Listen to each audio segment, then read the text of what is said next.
पहले मौर्यों का शासन था, लेकिन मौर्यों ने जितने बड़े भूभाग पर शासन किया उतने बड़े भूभाग पर इन लोगों ने, इन राजवंशों ने शासन नहीं किया। तो 3 राजवंश एक के बाद एक ब्राह्मण थे जिन्होंने भारत में शासन किया। तो मौर्य शासक, अंतिम शासक भरतरथ, जिसकी हत्या किसने किया? उसी के ब्राह्मण सेनापति पुष्यमित्र शुंग ने कर दिया, और इस तरह से शुंग वंश की स्थापना हो गई। इस सत्ता परिवर्तन को इतिहासकारों ने अपने अपने अनुसार अलग अलग नाम दिया है। कोई कहता है कि यह तो राज्य क्रांति था, राज्य क्रांति किसी ने कहा। किसी ने कहा कि यह एक निस्वार्थ भाव से, है ना, का किया गया कर्तव्य है ना, निस्वार्थ भाव से किया गया कर्तव्य, ऐसा कहा पुष्यमित्र शुंग के लिए सत्ता परिवर्तन को। यह कहा यह निस्वार्थ भाव से किया गया एक कर्तव्य। और किसी अन्य इतिहासकार ने कहा कि यह तो एक क्रूर आवश्यकता थी इस समय। ऐसा इसलिए कहा क्योंकि इस समय विदेशी आक्रमणकारियों का खतरा भारत में मंडरा रहा था, इसलिए कहा कि यह तो एक क्रूर आवश्यकता है। तो इस सत्ता परिवर्तन को इतिहासकारों ने अलग अलग नाम दिया। किसी ने कहा राज्य क्रांति, किसी ने कहा कि निस्वार्थ भाव से किया गया कर्तव्य था पुष्यमित्र शुंग के इस कृत्य के लिए, और किसी ने कहा कि यह तो एक क्रूर आवश्यकता है। तो पुष्यमित्र शुंग ने मौर्यों को रिप्लेस कर दिया और शुंग वंश की स्थापना। तो हम लोग शुंग वंश देखते हैं, शुंग राजवंश।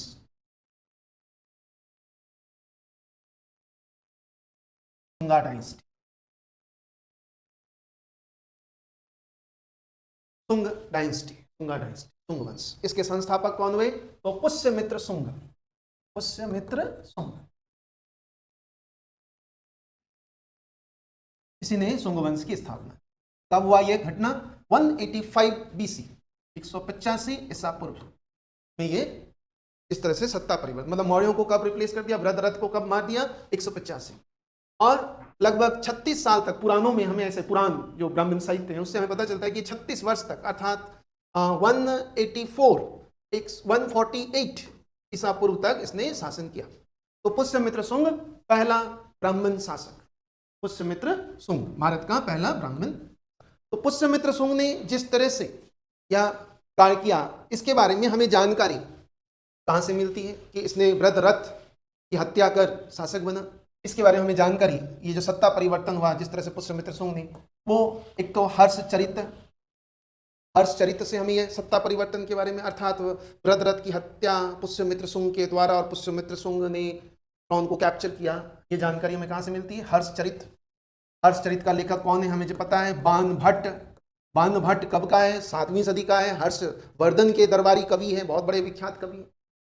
ये कहता है कि ये जो शुंग था, पुष्यमित्र शुंग, ये कहता है कि ये ब्राह्मण नहीं था।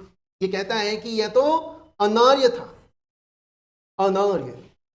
पुष्यमित्र शुंग के लिए कहता है ये अनार्य है और निम्न जाति से संबंधित, और कहता है कि इसने बहुत ही क्रूर काम किया, बहुत ही गलत किया था मौर्य शासक भरतरथ की हत्या। तो हर्षचरित से हमें पता चलता है कि इसने भरतरथ की हत्या की थी। इसके अलावा दिव्यावदान, दिव्यावदान कैसा साहित्य हमें पता है, बौद्ध साहित्य है, बौद्ध धर्म के साहित्य है। इससे भी हमें पता चलता है कि पुष्यमित्र शुंग ने भरतरथ की हत्या की थी, भरतरथ को मारा था। इससे भी हमें यह जानकारी मिलती है कि इसने भरतरथ की हत्या की थी पुष्यमित्र शुंग। दिव्यावदान और तारानाथ, लामा तारानाथ, इसने भी इस घटना को अपने पुस्तक, इनकी पुस्तक का नाम है कंग्यूर तंग्यूर। लामा तारानाथ 14वीं सदी का, 14th सेंचुरी AD का तिब्बती बौद्ध विद्वान है, बौद्ध भिक्षु है, लामा तारानाथ, जिसकी पुस्तक है कंग्यूर और तंग्यूर। इसमें भी वह इस घटना का जिक्र करता है।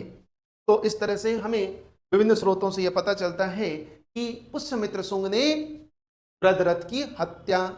तो इस तरह से पुष्यमित्र शुंग शासक बन गए। शासक बनने के पश्चात, शासक बना तो इसने, ये ब्राह्मण थे, हर्षचरित तो कहता है कि अनार्य था, लेकिन पुष्यमित्र शुंग अन्य स्रोतों से पता चलता है कि एक ब्राह्मण था, पुराणों से भी और भी दूसरे साहित्यों से।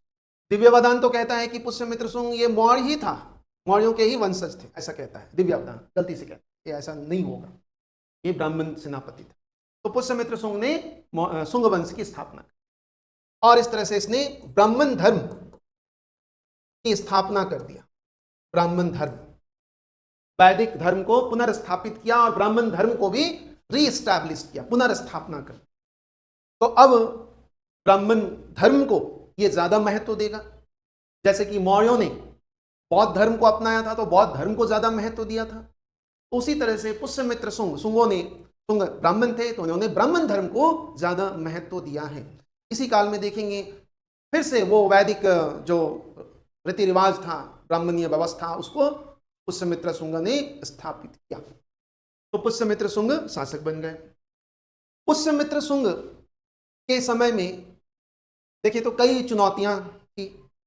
सबसे पहले इसने, पुष्यमित्र शुंग ने अपने शासनकाल में ही विदर्भ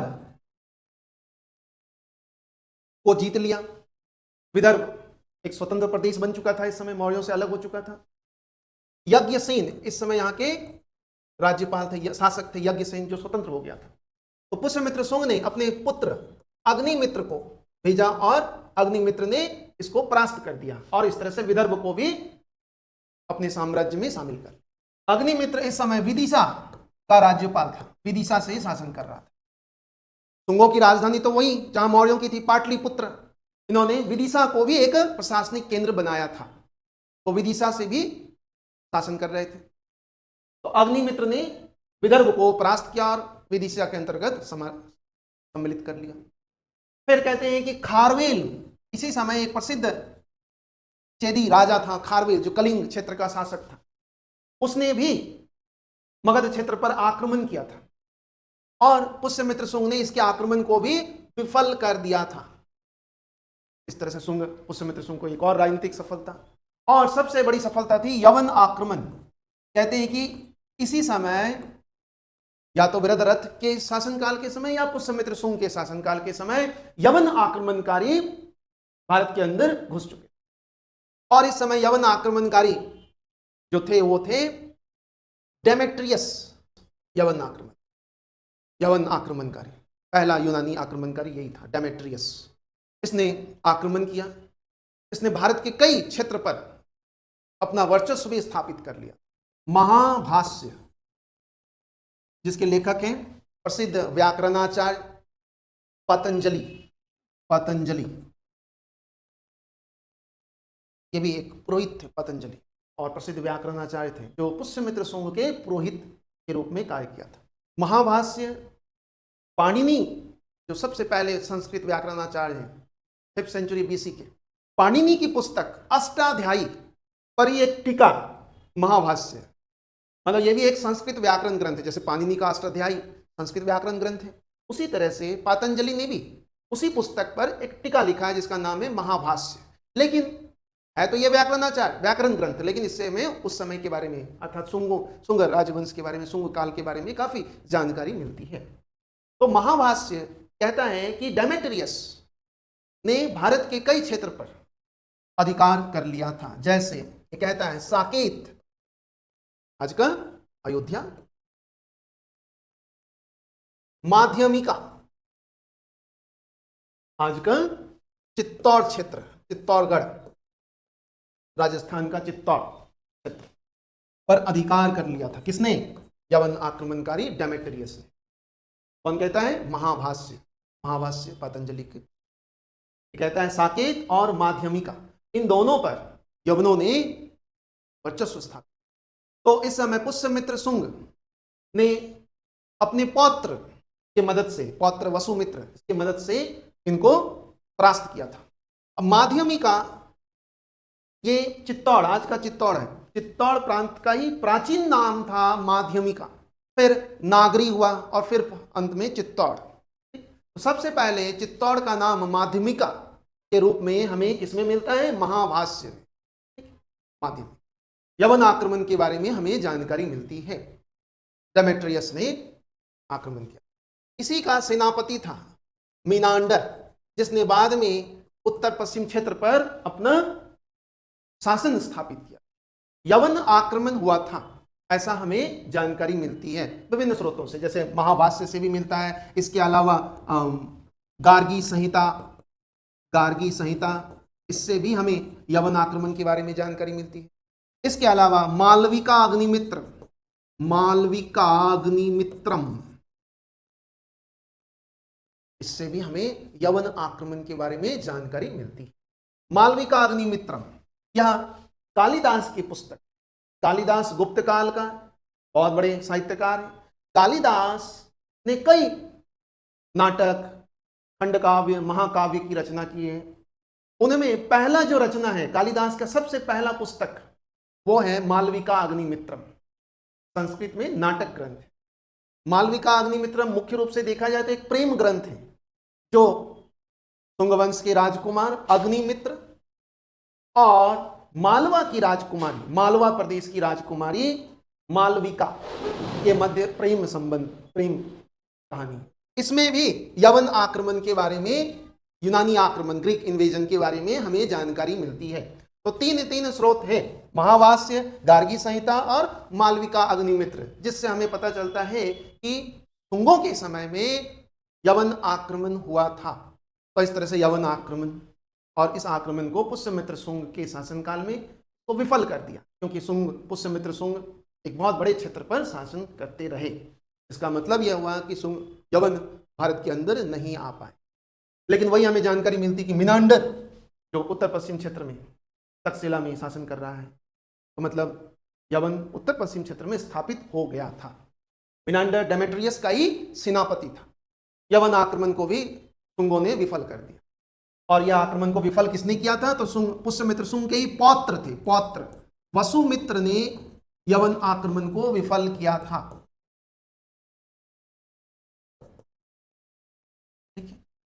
यवन आक्रमण को किसने विफल किया? तो पुष्यमित्र शुंग के पौत्र, पुत्र नहीं, पौत्र, पुत्र है अग्निमित्र, पौत्र है वसुमित्र, वसुमित्र ने यवन आक्रमण को विफल। तो पुष्यमित्र शुंग की यह राजनीतिक उपलब्धि है कि एक तो विदर्भ को जीता, दूसरा खारवेल के आक्रमण को विफल किया, और तीसरा यवन आक्रमण को भी विफल कर दिया। यह जानकारी हमें। इसके पश्चात पुष्यमित्र शुंग ने यवन आक्रमण को विफल करने के पश्चात पुष्यमित्र शुंग ने अश्वमेध यज्ञ, साम्राज्य विस्तार के लिए किया जाता था। वैदिक काल में ऐसा हमें वैदिक साहित्य से जानकारी मिलती है। लेकिन पुरातात्विक साक्ष्य से वास्तव में ऐसा हुआ था, ऐसा जानकारी हमें पहली बार इसी समय मिलता है। अर्थात पुष्यमित्र शुंग भारत का पहला शासक था जिसने अश्वमेध यज्ञ आयोजित किया था। यह हमें स्पष्ट जानकारी मिलती है। कहां से मिलती है जानकारी? तो पुष्यमित्र शुंग का ही एक राज्यपाल था जो अयोध्या क्षेत्र में, अयोध्या का राज्यपाल था। अयोध्या का राज्यपाल है ना, प्रांतपति, राज्यपाल, अयोध्या का राज्यपाल। राज्यपाल का नाम धनदेव। धनदेव, धनदेव कौन है? अयोध्या का राज्यपाल है पुष्यमित्र शुंग के अधीन। इसी ने एक अभिलेख लिखवाया जो संस्कृत में है। इस अभिलेख को अयोध्या का अभिलेख कहते हैं। यह अभिलेख किसका है? तो धनदेव का अभिलेख, धनदेव का अयोध्या अभिलेख। इस अभिलेख से हमें क्या जानकारी मिलती है कि पुष्यमित्र शुंग ने अश्वमेध यज्ञ ऑर्गेनाइज किया था, और वो भी एक नहीं, दो अश्वमेध यज्ञ आयोजित किया था। यह हमें अभिलेख से जानकारी मिलती है। अभिलेख किसका है? धनदेव का। धनदेव कौन है? अयोध्या का राज्यपाल। यह जानकारी हमें पतंजलि के महाभाष्य से भी प्राप्त होता है। महाभाष्य पतंजलि, पतंजलि कहता है इस पुस्तक में कि वह खुद इस अश्वमेध यज्ञ का मुख्य पुरोहित था, पृष्ठ था। तो पुष्यमित्र शुंग के प्रमुख जो पुरोहित था वो पतंजलि था, जिसने पुष्यमित्र शुंग के अश्वमेध यज्ञ का पुरोहित का कार्य किया था। तो पुष्यमित्र शुंग, हमें स्पष्ट रूप से पहली बार यह जानकारी मिलती है कि अश्वमेध यज्ञ पुष्यमित्र शुंग ने किया था प्राचीन। उससे पहले भी बहुत सारे राजाओं ने वैदिक काल में हम जानकारी मिलती है, लेकिन वो साहित्यों से हमें जानकारी मिलती। पुरातात्विक साक्ष्य पहली बार हमें उस अश्वमेध यज्ञ के बारे में जानकारी। तो पुष्यमित्र शुंग ने अश्वमेध यज्ञ ऑर्गेनाइज किया था, दो, और कहते हैं कि यह इस उद्देश्य में तो यवन आक्रमण को विफल करने।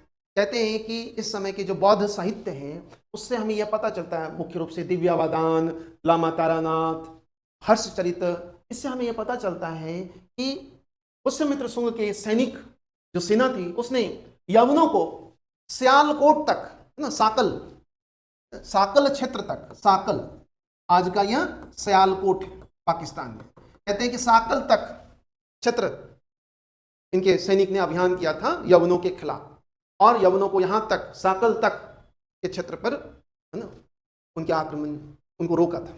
और कहते हैं ऐसा कि जो यवन थे उनको इस समय भिक्षुओं ने यवनों को मदद की थी, ऐसा ब्राह्मण साहित्य से हमें पता चला।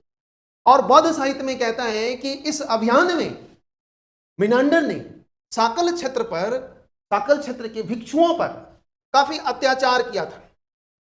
कहते हैं कि इस अभियान के दौरान जहां जहां बौद्ध विहार थे, बौद्ध भिक्षु थे, उन सब को समाप्त करते हुए वो साकल तक पहुंचा था। ऐसा हमें बौद्ध साहित्य से और हर्षचरित से पता चला। दिव्यावदान और तारानाथ तो ये तक कहता है कि पुष्यमित्र शुंग ने साकल क्षेत्र में घोषणा किया था। उसने क्या घोषणा किया था कि जो भी भिक्षु का एक सर लाएगा, एक सिर, है ना, भिक्षुओं का एक सिर के बदले में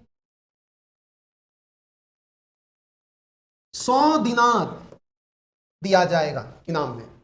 ऐसा बौद्ध साहित्य में कहता है कि भिक्षुओं के एक सिर काटकर जो लाएगा उसे 100 दिनार दिया जाएगा। और यह संभव हो सकता है क्योंकि पुष्यमित्र शुंग ब्राह्मण धर्म के संस्थापक, ब्राह्मण धर्म के पुनर्संस्थापक, और इस समय बौद्ध धर्म संपूर्ण भारत में देखे तो काफी लोकप्रिय था। ब्राह्मण धर्म के संस्थापक, पुनर्संस्थापक, तो हो सकता है इस समय कि पुष्यमित्र शुंग ने बौद्ध भिक्षुओं पर अत्याचार किया हो।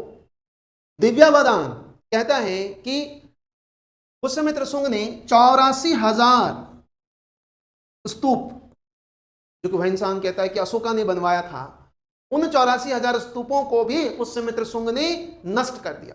इन्होंने अयोध्या, जिसको साकेत कहते हैं, अयोध्या, मथुरा, पाटलिपुत्र के पास एक कुकुटराम विहार था, इन सब को पुष्यमित्र शुंग ने नष्ट कर दिया।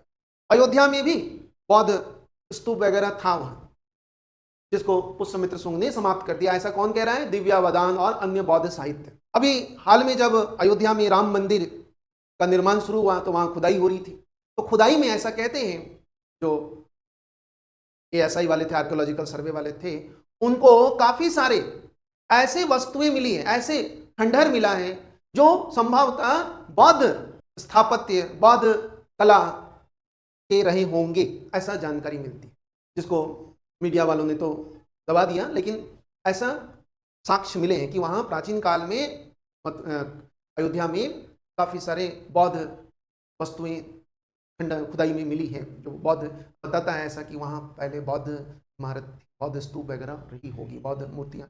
बौद्ध साहित्य में कहता है कि पुष्यमित्र शुंग अच्छा राजा नहीं है। क्यों? क्योंकि वो कहता है कि इन्होंने बौद्ध धर्म को नुकसान पहुंचाया, बौद्ध धर्म को क्षति पहुंचाई। और हम देखते भी हैं कि इसी समय से, यही वो समय था जब बौद्ध धर्म का भारत में पतन शुरू हुआ और बौद्ध धर्म का पलायन भी शुरू हुआ। यही वो समय था जब भारत से बौद्ध धर्म का माइग्रेशन भी शुरू हो गया था। तो इस तरह से पुष्यमित्र शुंग ने भारत में पुनः ब्राह्मण धर्म को स्थापित किया, वैदिक व्यवस्थाओं को स्थापित किया, और पहला शासक जिसने अश्वमेध यज्ञ आयोजित किया था। एक पूर्व मध्यकाल की भी एक पुस्तक है, अवदान कल्प लता, उसमें भी अवदान कल्पलता, इस पुस्तक के लेखक हैं क्षेमेंद्र, ये 8वीं-9वीं शताब्दी की पुस्तक है। इस पुस्तक में भी पुष्यमित्र शुंग को बौद्ध धर्म का संहारक कहा है कि बौद्ध धर्म का यह संहारक था, बौद्ध धर्म को इसने संहार किया था, ऐसा जानकारी हमें क्षेमेंद्र की पुस्तक अवदान कल्पलता से पता चला। तो पुष्यमित्र शुंग ने बौद्ध धर्म को नुकसान पहुंचाया है। ठीक है?